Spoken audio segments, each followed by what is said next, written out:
வாழ்ந்தாலும் மறைந்தாலும் பேர் சொல்ல வேண்டும், இவர் போல யார் என்று ஊர் சொல்ல வேண்டும். மக்கள் திலகம் எம்ஜிஆரின் பாடல் வரிகள்.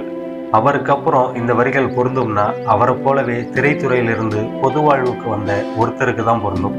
அது நம்ம கேப்டன் விஜயகாந்த் அவர்களுக்கு தான் 100% அப்படியே பொருந்தும். அப்படிப்பட்ட புரட்சி கலைஞர் கேப்டனுடைய திரை அனுபவத்தில் இந்த பாட்டு போலவே ஒரு பாட்டு கேப்டனுக்காகவே கேப்டனுடைய மனசு போலவே அமைஞ்சிருக்கும். நம்ம கேப்டனோட திரை அனுபவத்தில் பெஞ்ச் மார்க் படங்களில் ஒன்று 2002ஆம் ஆண்டு இயக்குனர் ஏஆர் முருகதாஸ் இயக்கத்தில் இசைஞானி இசையில் உருவான படம் ரமணா.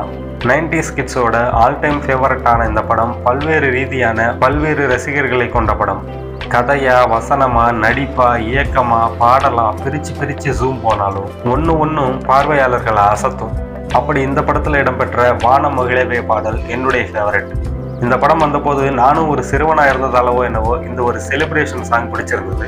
ஆனால் அதை தாண்டி மனதுக்கு நெருக்கமான பாடல் அப்படின்னு சொன்னால் அது வானவில்லே வானவில்லே வந்ததென்ன இப்போது. இது கதைக்காக எழுதப்பட்ட பாடலாக இருந்தாலும் கேப்டனின் வேதமற்ற எல்லையற்ற அன்பு நிறைந்த மனதை அப்படியே பிரதிபலித்த பாடல்னு தான் சொல்லணும். உதாரணத்துக்கு முதல் சரணத்தில் எந்த நாட்டு குயிலின் கூட்டமும் பாடும் பாடல் கூக்கு, எந்த நாட்டு கிளியின் பேச்சிலும் கொஞ்சம் மழலை உண்டு, ஜாதி என்ன கேட்டுவிட்டு தென்றல் நம்மை தொடுமா, தேசம் என்ன பார்த்துவிட்டு மண்ணில் மழை வருமா, உன்னோடு நானும் எல்லோரும் ஓர் சொந்தம் அன்புள்ள உள்ளத்திலே. இதுக்கு மேல என்ன சொல்லணும்? ஆனா இதோட நிக்கல. 2வது சரணத்துல தொடருது.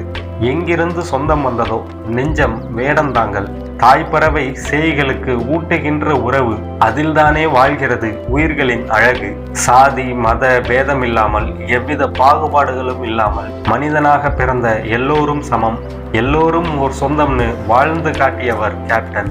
வேடந்தாங்கள் போல அவரிடம் சரணடையும் யாருக்கும் வேண்டியதை அள்ளி கொடுத்து தாய்ப்பறவை போல அனைவருக்கும் உணவளித்து தன்னை நாடி வந்தவர்களுக்கு அரணாகவும் ஆதரவாகவும் வாழ்ந்த கேப்டனுக்கு சமர்ப்பணமாகவே செய்யப்பட்டது இந்த பாடல்.